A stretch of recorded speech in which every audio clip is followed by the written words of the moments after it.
Bismillahirrahmanirrahim. Assalamualaikum warahmatullahi wabarakatuh. Innal hamdalillah nahmaduhu wa nasta'inuhu wa nasta'dihi wa nastaghfiruh. Wa na'udzu billahi min shururi anfusina wa sayyiati a'malina. May yahdihillahu fala mudilla lahu wa may yudlil fala hadiya lahu. Asyhadu an la ilaha illallah wahdahu la syarika lahu wa asyhadu anna Muhammadan abduhu wa rasuluhu la nabiyya ba'dahu. Allahumma shalli wa sallim ala nabiyyina Muhammadin wa ala alihi wa sahbihi wa sallim tasliman katsira, amma ba'd. Sahabat muslim sejam kasih rahimakumullah, kita akan melanjutkan kajian tentang amalan yang dapat menjadikan kita bersih hati kita dari kotoran-kotoran hati, seperti halnya kesyirikan dan penyakit hati yang disebut kemunafikan. Pada bagian yang keenam, amalan yang dapat membersihkan hati kita sebagai seorang mukmin adalah khasyatullah, merasa adanya rasa takut di dalam hati kita kepada Allah Subhanahu wa ta'ala. Betul, Allah itu Rahman dan Rahim, memiliki sifat pengasih dan penyayang. Latifun bi'ibadih, sangat sayang pada hamba-hambanya. Tapi Allah juga bersifat syadidul iqab, yaitu keras dalam siksanya. Tentu saja sifat Rahman Rahim Allah kepada hambanya yang beriman, karena manusia tidak lepas daripada perbuatan salah, sebagaimana yang disabdakan Nabi Shallallahu Alaihi Wasallam, kullu bani Adam khata'un wa khairul khata'in at-tawwabun. Semua anak Adam tidak lepas daripada perbuatan salah, siapapun orang. Sehingga sahabat bertanya kepada Rasulullah sallallahu alaihi wasallam, termasuk engkau ya Rasulullah? Iya, termasuk aku, kata Rasul. Oleh karenanya, syadidul iqab tentu saja ini bagi orang-orang yang kafir, orang yang musyrik. Setelah datang kepada mereka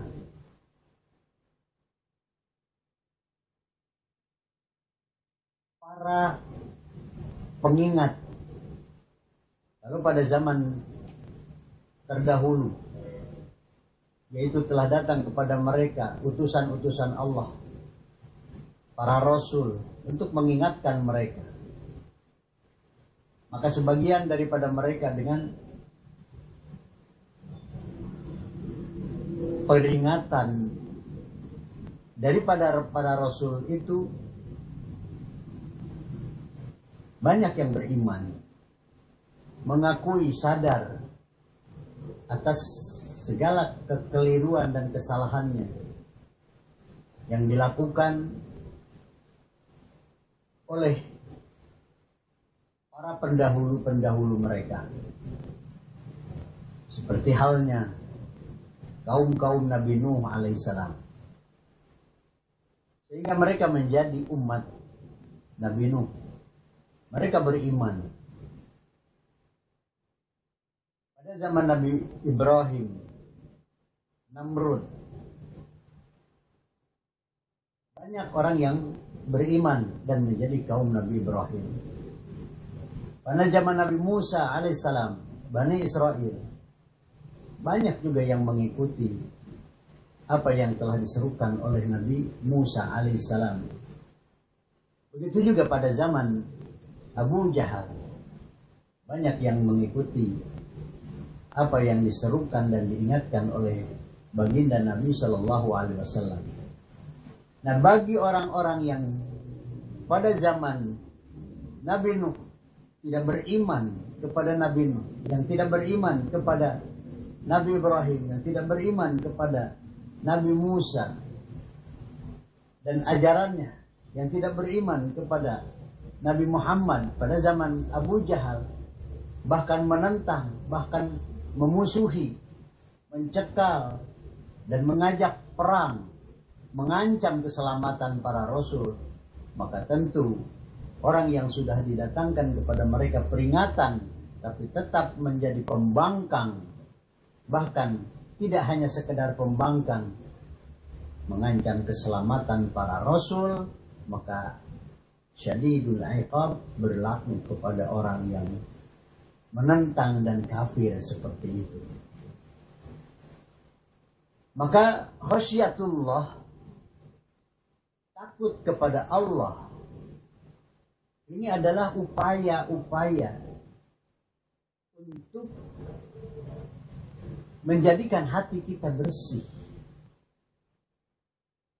Hanya saja untuk mencapai kepada bagaimana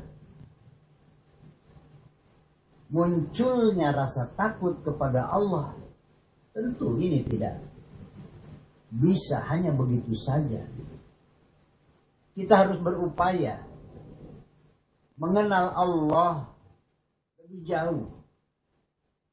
Karena munculnya rasa cinta pun itu karena mengenal sosok yang kita cintai.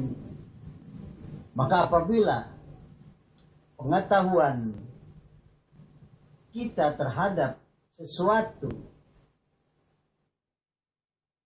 terlalu rendah, maka tentu rasa cintanya pun rendah. Apabila pengenalan kita terhadap sesuatu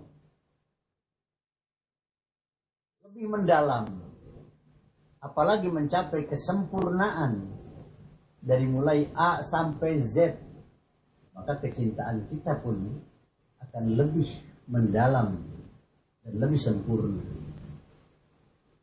Kenapa kita mencintai ibu kita?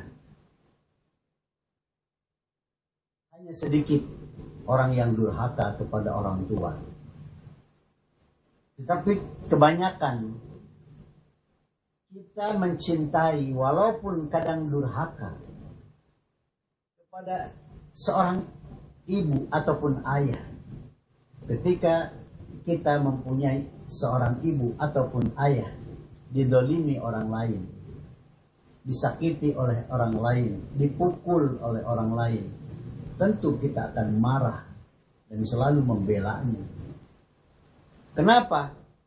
Karena kita sangat mengenal sosok kedua orang tua kita. Dialah yang kita kenal dari mulai kita sadar dan mulai kita ingat betapa setianya kebaikan orang tua kita, kesetiaan orang tua kita, keikhlasan orang tua kita.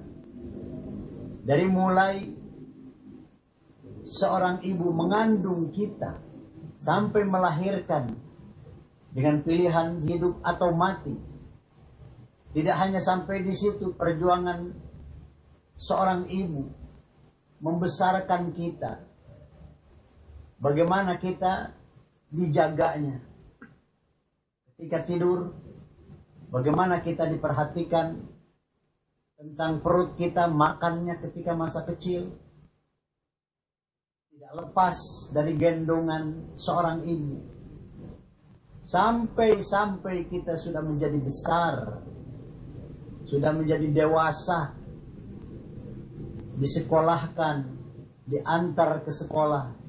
Kemudian ketika kita nangis, dibujuk agar kita tidak nangis. Ketika kita sakit, diobati dengan penuh rasa kasih sayang.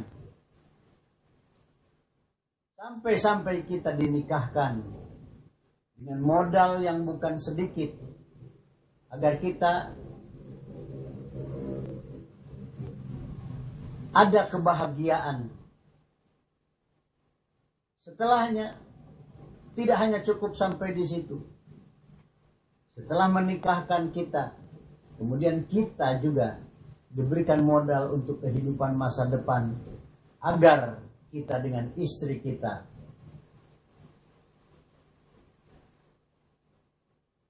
mempunyai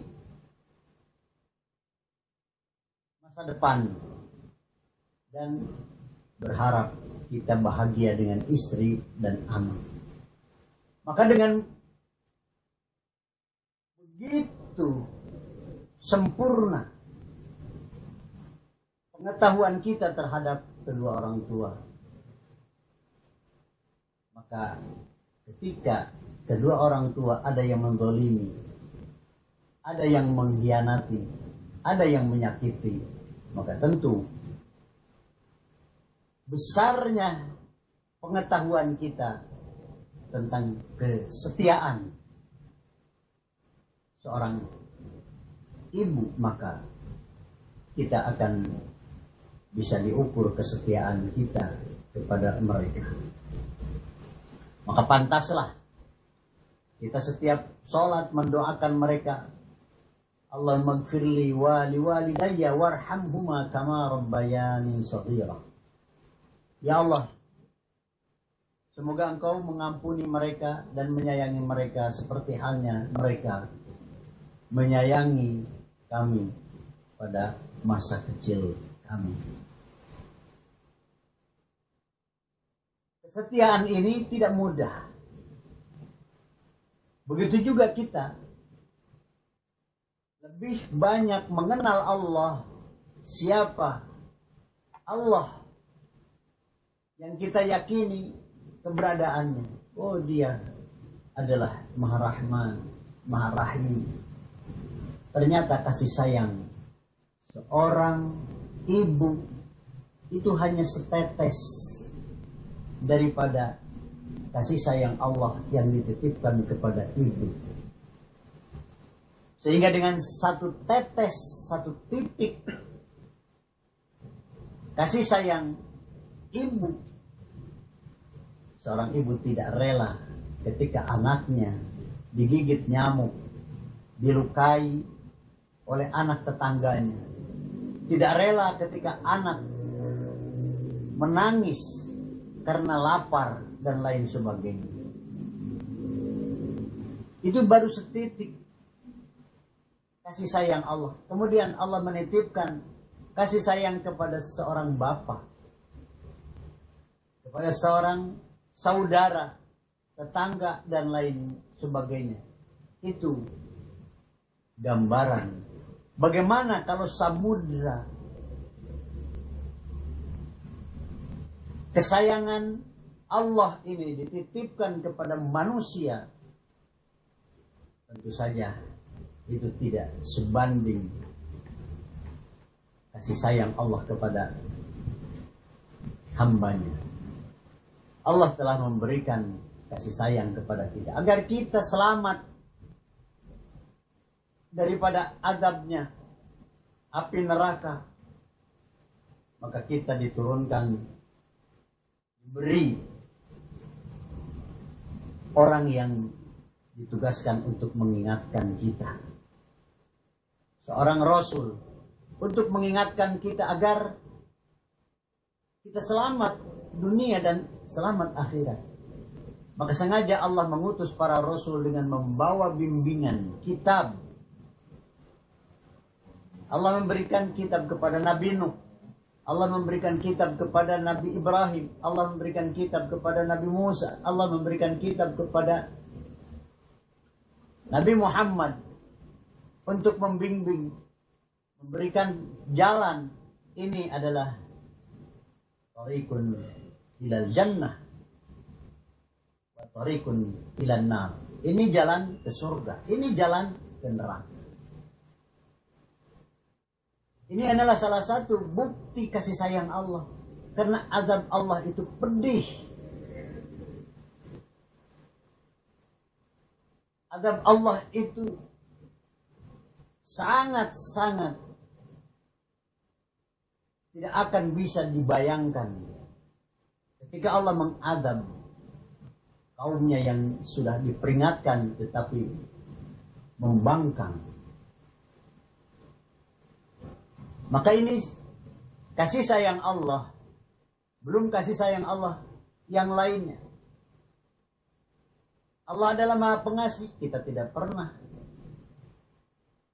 meminta hidung ketika kita belum lahir. Minta agar bayi ini ada tangannya, agar ada hidungnya, ada matanya, ada telinganya, ada kakinya. Tetapi Allah berikan semuanya rata. Allah memberikannya tidak pilih kasih. Anak orang kaya ada hidungnya, anak orang miskin ada hidungnya. Anak orang kaya ada matanya. Anak orang miskin juga Allah berikan matanya. Segala lengkap. Tidak Allah membedakan antara bayi miskin dan bayi orang kaya. Ini adalah bagian daripada kasih sayang Allah. Maka ketika kita memahami betapa Allah memberikan rizki, memberikan fasilitas, memberikan apa yang kita inginkan, mengabulkan doa, agar kita bahagia dunia dan bahagia akhirat. Ini tidak sia-sia kalau ini direnungkan, dihayati segala pemberian Allah kepada kita, maka tentu kita akan semakin tinggi kecintaan kita kepada Allah, sehingga mencapai kita beribadah bukan karena ingin pahala. Kita beribadah bukan karena disuruh oleh kedua orang tua. Kita beribadah bukan karena siapa-siapa. Karena pilihan beribadah satu tujuan hidup kita di atas bumi ini. Karena memang tujuan yang kita cintai. Karena Allah lah yang memerintahkan kita untuk beribadah. Wa ma khalaqtul jinna wal insa illa liya'budun. Tidak aku ciptakan jin dan manusia melainkan untuk beribadah. Maka kami sholat karena tujuan hidup kita diciptakan oleh Allah untuk sholat. Kita melaksanakan zakat, pernah diperintahkan oleh Allah untuk melaksanakan zakat.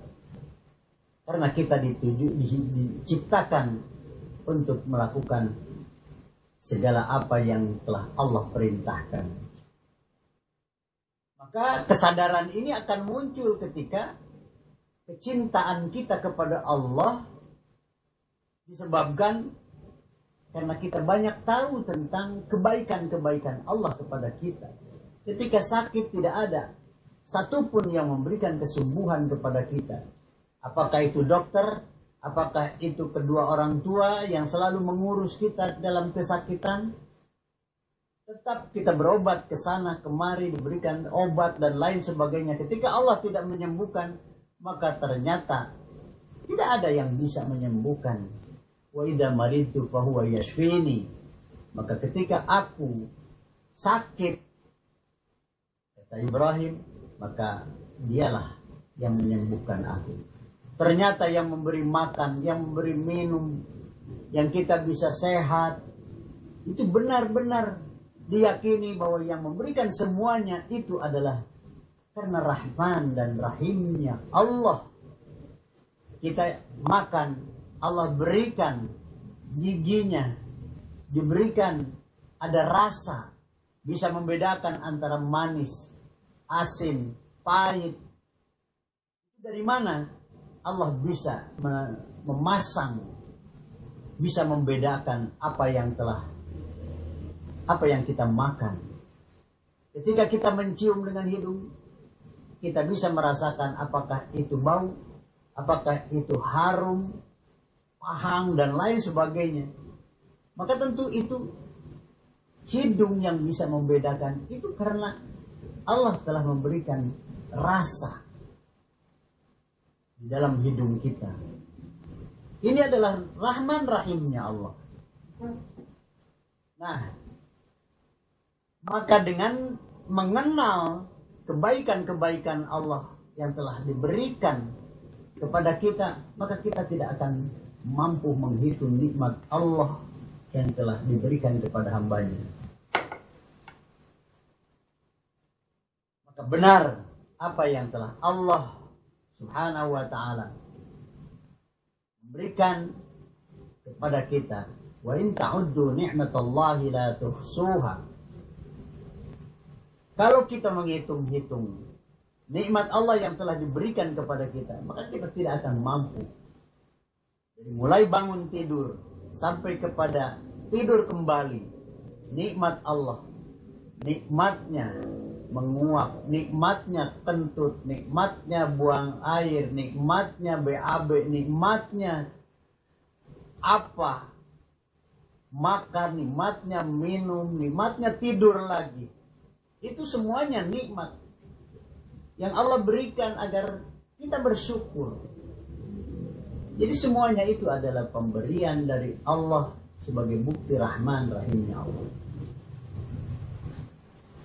Nah, maka apabila kita mengingkari, menyalahgunakan nikmat-nikmat yang telah Allah berikan kepada kita, malah kita dengan nikmat itu membalas dengan pembangkangan. Allah memberikan kesehatan kepada kita, malah kesehatan itu setelahnya Allah berikan kepada kita, kesehatan itu digunakan untuk berbuat sesuatu yang justru mendatangkan murka Allah, melakukan kemaksiatan, melakukan kemunkaran, melakukan sesuatu yang tidak Allah senangi. Maka tentu kesehatan yang diberikan kepada kita tapi disalahgunakan bukan untuk mencari keridhaan Allah, maka disinilah letaknya kemurkaan Allah. Bagaimana Allah telah merusak dan menghancurkan, membinasakan kaum Nabi Nuh alaihissalam dengan Allah mengutus air yang disebut dengan tufan dari langit. Allah turunkan hujan dari bumi, Allah keluarkan air, maka air yang tidak diduga dari mana datangnya, maka kemudian bisa menenggelamkan kaum Nabi Nuh yang tidak beriman. Kaum Nabi Lut, karena mereka diberikan kesehatan, diberikan kenikmatan, semuanya fasilitas Allah sudah diberikan kepada mereka. Bagaimana nikmatnya Allah memberikan kehormatan kepada kita untuk laki-laki dan perempuan, ternyata disalahgunakan, tidak sesuai alat untuk mendatangkan kenikmatan, bukan disalurkan dengan apa yang menjadikan petunjuk-petunjuk Allah melalui nikah. Kaum Nabi Lut lebih senang dia berhubungan dengan sesama jenis laki-laki. Mereka tidak senang berhubungan dengan laki dan perempuan, sebagaimana Allah menyediakan laki-laki, hunna libasul lakum wa antum libasul lahun. Kalian laki-laki adalah pakaian bagi wanita, dan wanita juga pakaian untuk laki-laki. Tapi mereka menyalahgunakan dengan homoseks. Laki-laki senang ketika ada anak laki-laki yang sejenis, yang dianggap tampan. Mereka lebih senang itu. Maka diuji dengan Allah menurunkan para malaikat dengan berbentuk manusia kepada Nabi Lut alaihissalam, dan sabotase istrinya yang selalu memberikan kabar kepada kaum-kaumnya apabila ada tamu yang datang kepada Nabi Nuh, maka istrinya dengan imbalan ada sabotase memberikan isyarat bahwa di rumah saya ada laki-laki yang tampan, maka diburulah rumah Nabi Nuh alaihissalam, Nabi Lut alaihissalam. Sehingga dengan seperti itu para malaikat ini membuktikan bahwa benar-benar kekejian kaum Nabi Lut. Maka Allah tidak tanggung-tanggung, setelahnya memerintahkan kepada Nabi Lut untuk keluar daripada negeri itu yang dikenal sebagai negeri Sodomi. Maka setelah keluar Nabi Nuh dan orang-orang yang beriman, maka Allah memerintahkan agar membalikkan negeri itu. Maka terjadilah ibarat segumpal tanah yang disodok dari bawah kemudian diangkat ke atas dan dibalikkan tanah yang di atas menjadi di bawah. Rata seketika itu negeri itu tidak ada satu orang pun orang-orang kafir yang tersisa, kecuali orang-orang yang beriman yang pergi dari negeri itu yang dibawa oleh Nabi Lut alaihissalam. Ini adalah syadidul iqab. Begitu hebat Allah. Begitu juga kaum Nabi Musa alaihissalam. Karena Fir'aun itu sudah terlalu melewati batas, mengaku dirinya sebagai Tuhan. Maka Allah memerintahkan untuk memancing Nabi Musa alaihissalam dan membelahkan laut. Wa idh farraqna bikumul bahra fa anjaynakum wa aghraqna ala fir'auna wa antum tanzurun. Dengan kekurang ajaran Fir'aun sudah menganggap dirinya sebagai Tuhan yang harus disembah, dan sudah menjadikan Bani Israel itu sebagai budak jajahan. Terus setiap hari Bani Israel itu diperas keringatnya, dijajah, dicambuk. Ada yang bandel kahpan bisa dibunuh. Maka dengan kerusakan seorang pemimpin seperti itu, seorang raja seperti itu, maka Allah memerintahkan Musa untuk membawa Bani Israel. Setelahnya sampai kepada pinggir lautan, maka Allah memerintahkan untuk memukul laut itu dengan tongkatnya. Maka Allah membelah laut. Dan kemudian pergilah Musa dengan kaumnya. Dan di belakang dikejar oleh bala Fir'aun dengan Fir'aun. Setelah Musa sampai kepada ujung sana, sudah aman posisinya. Sedangkan kaum Fir'aun dan Fir'aun yang masih ada di tengah-tengah lautan. Maka Allah menyatukan lagi lautan itu yang tadinya terbelah menjadi jalan yang di dasar lautan. Maka Allah tenggelamkan mereka di Lautan Merah. Ini betapa hebatnya kekuasaan Allah dan kekejamannya siksa Allah. Dan belum lagi nanti di akhirat tidak ada azab yang paling hebat melainkan api. Maka Allah menyiksa orang-orang yang durhaka itu bukan karena dimasukkan ke dalam penjara lalu diberi makan, tidak. Tapi Allah masukkan ke dalam neraka yang panasnya apabila manusia durhaka itu masuk ke dalam neraka. Diberikan satu pasang sandal Apabila itu diperintahkan dengan dipaksa untuk dipakai, maka otaknya mendidih.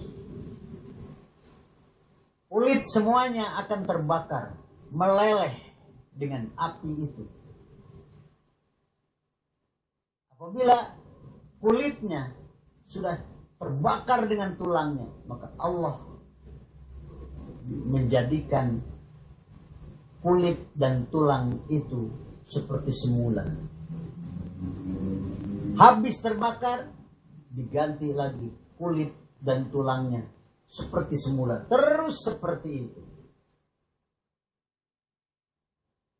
Dan itu disebutkan di dalam firman-Nya. Tidak pernah berhenti dan tidak diakhiri dengan kematian. La yahya wa la yamut, tidak. Hidup dan tidak mati. Hidup terus, tapi tidak diakhiri dengan kematian, karena tidak ada kematian setelah itu. Jadi apabila seseorang dimasukkan ke dalam neraka, maka mereka akan terus, walaupun yang masuk ke dalam neraka ini berbagai macam. Ada yang masuk ke dalam neraka hanya sementara, seperti orang-orang yang beriman, dengan membawa keimanannya, tidak terhapus dengan kemurtadan, masuk ke dalam neraka karena untuk mensucikan dosa yang belum tertobati. Tapi bagi orang-orang munafik, bagi orang-orang musyrik, bagi orang-orang kafir, Allah memutuskan khalidina fiha. Allah menjadikan neraka itu tempat kembali mereka.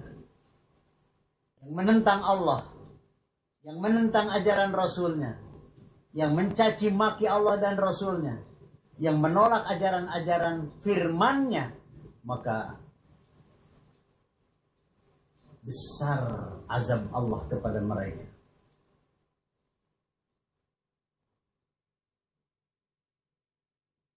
Kehebatan Allah dalam mengazab tidak hanya sekedar manusia itu dimasukkan ke dalam neraka, tetapi Allah menyediakan di dalam neraka itu anjing-anjing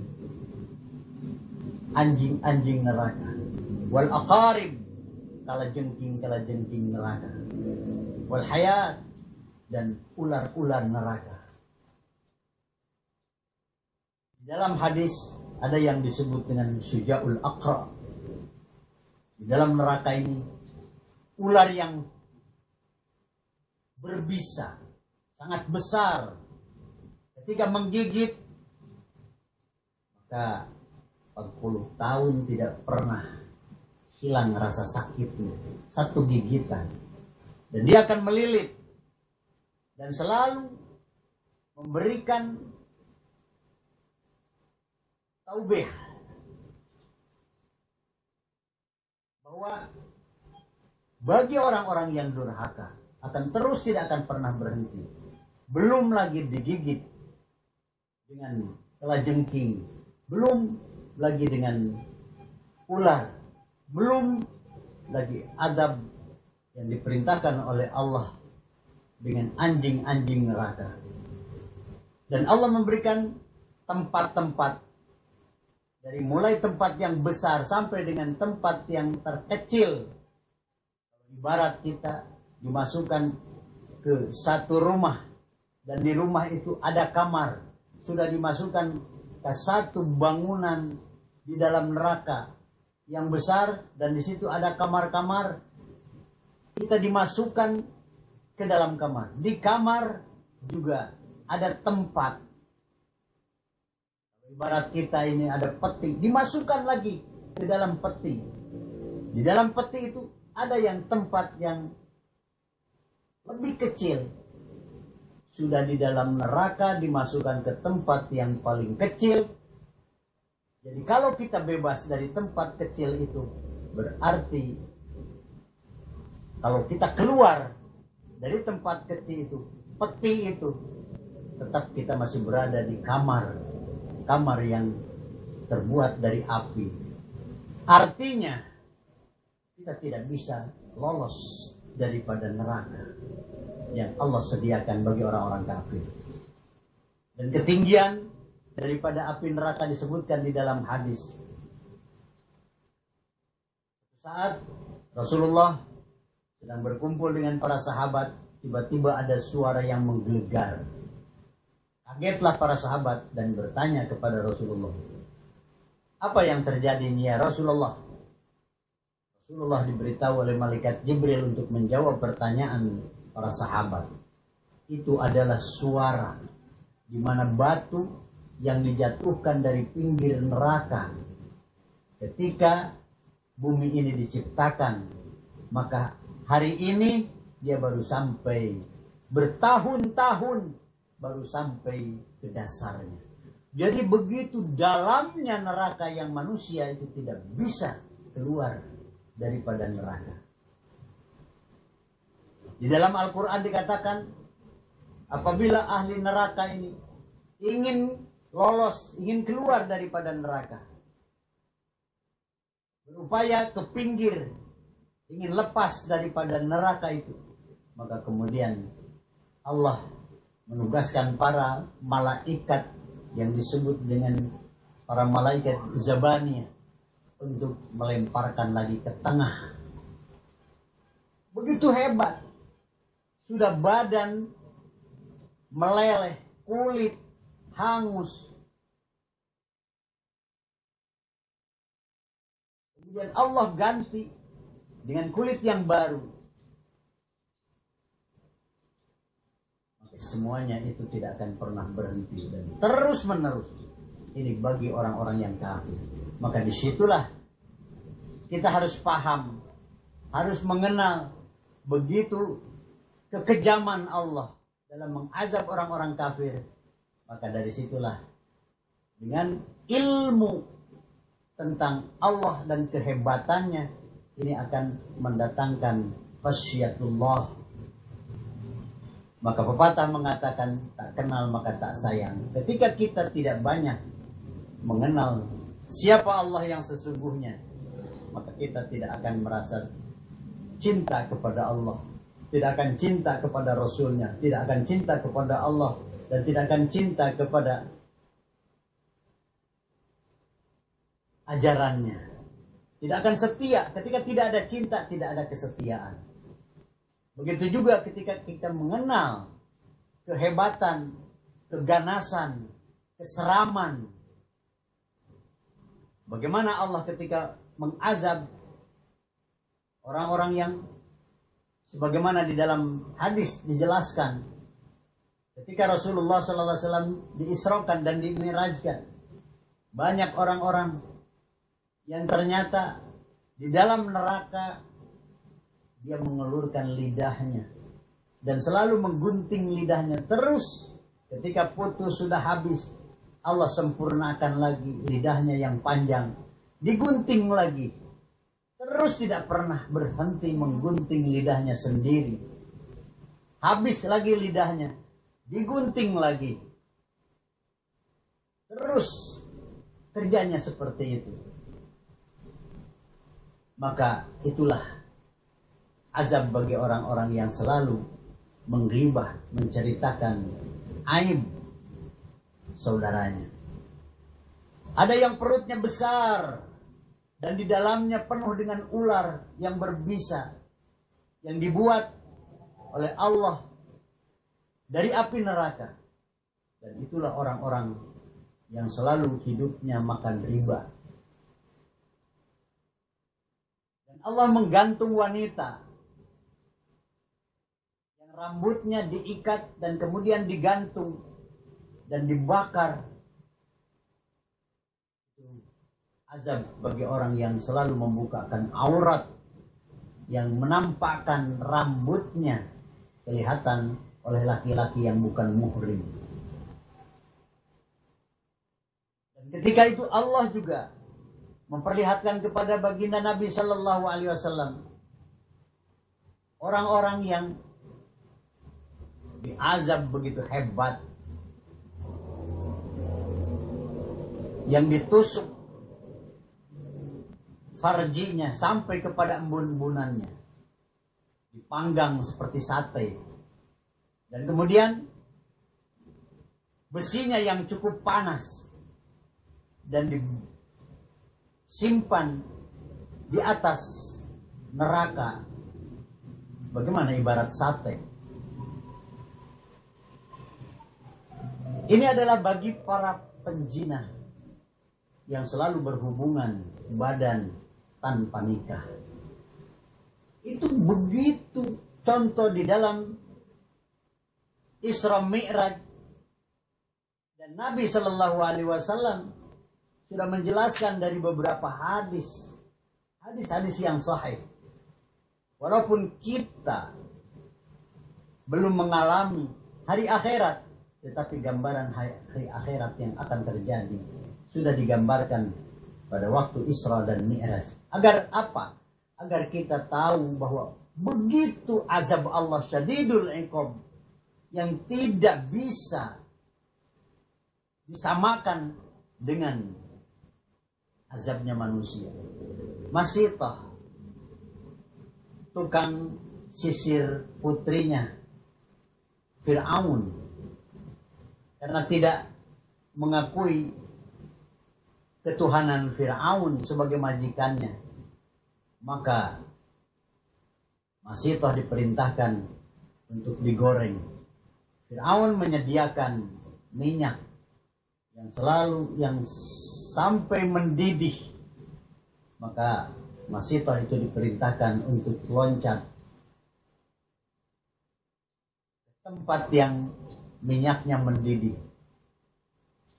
Azab ini tidak seberapa dibanding dengan azabnya Allah. Karena ketika Masitah loncat ke tempat itu, maka meninggal sudah. Setelahnya meninggal dengan mempertahankan keimanan, tidak mengakui Fir'aun sebagai Tuhan, maka tersenyum, karena dengan kematian tidak akan terasa apa yang dideritanya. Tapi ketika Allah mengazab orang-orang kafir, di situ tidak ada kematian. Maka dengan demikian, ini harus kita pelajari tentang kehebatan Allah dalam mengazab hambanya kelak nanti. Agar apa? Agar supaya muncul khasyatullah, rasa takut kepada Allah.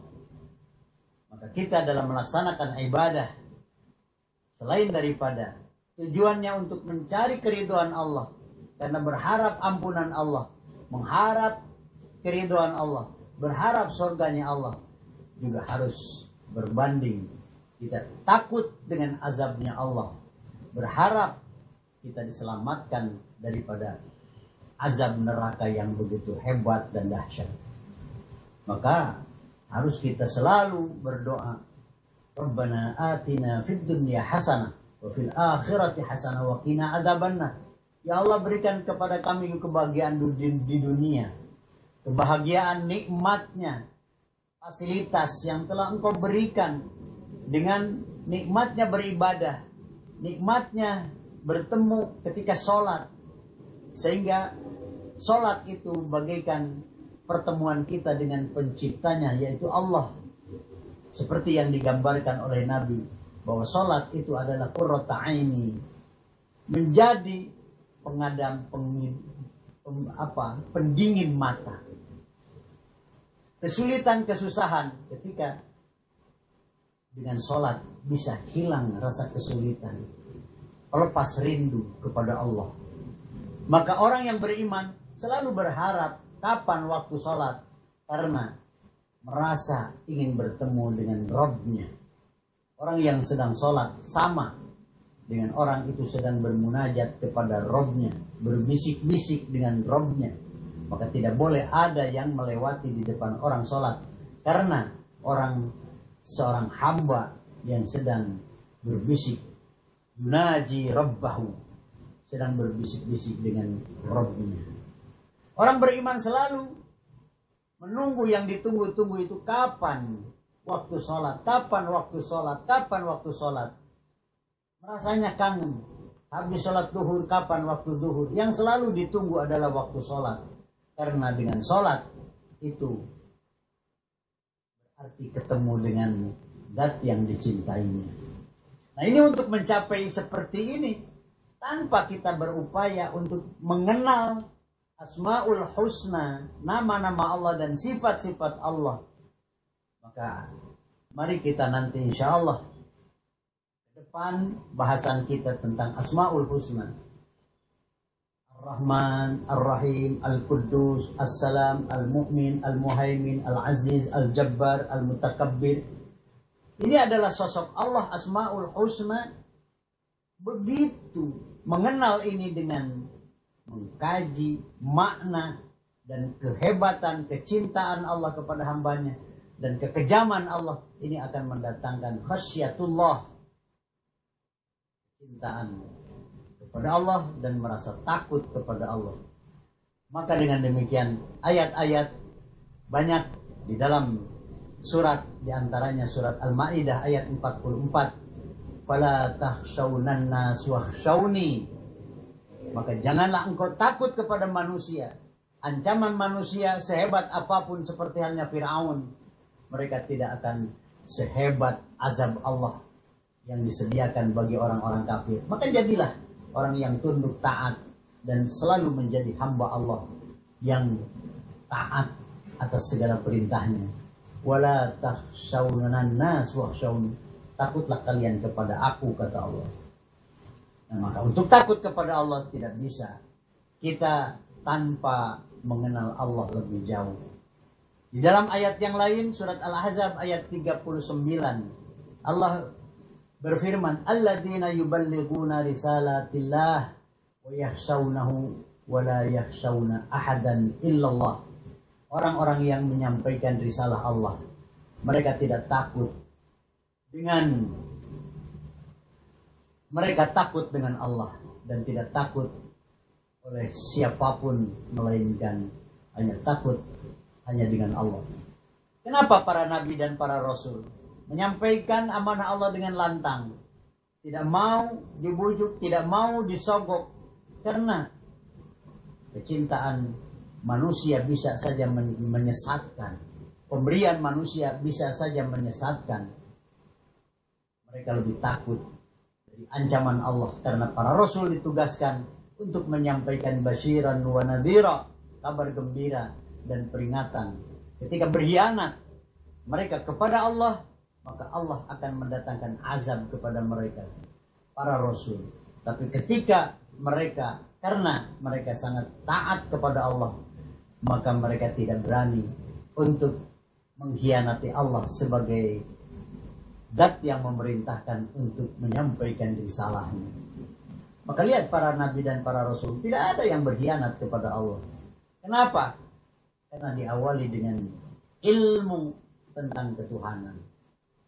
Maka dengan demikian, untuk supaya kita memunculkan dan mewujudkan kecintaan kita kepada Allah, dan agar mewujudkan rasa takut kepada Allah, pelajari Asmaul Husna, di mana yang didukung ataupun yang didalili, yang diberikan penjelasannya dengan Al-Quranul Karim dan hadis Nabi yang sahih, maka itu akan mendatangkan cintaan kita kepada Allah dan akan memunculkan rasa takut hanya kepada Allah. Dan insya Allah tidak akan ada rasa takut kepada manusia sedikit pun, melainkan hanya Allah lah yang ditakuti. Nah, itulah sahabat muslim yang disebut ulama dalam maksud surat Al-Fatir ayat 28, innama yakhsyallaha min ibadihil ulama. Sesungguhnya ulama itu adalah orang yang lebih takut kepada Allah dan tidak pernah takut sedikit pun kepada manusia. Jadilah kita orang-orang yang selalu takut kepada Allah, dan janganlah takut kepada manusia sedikit pun. Demikian, mudah-mudahan kita tergolong orang-orang yang mencintai Allah karena penuh kasih sayangnya dan takut kepada Allah karena kehebatan azabnya. Billah fisabil haq. Assalamualaikum warahmatullahi wabarakatuh.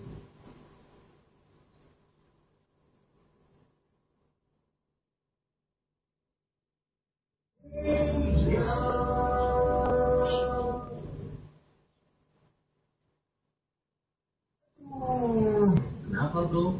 Ini pegal-pegal dan pinggang juga sakit. Wah, hati mas bro, waktu aku kali itu. Cepat toh.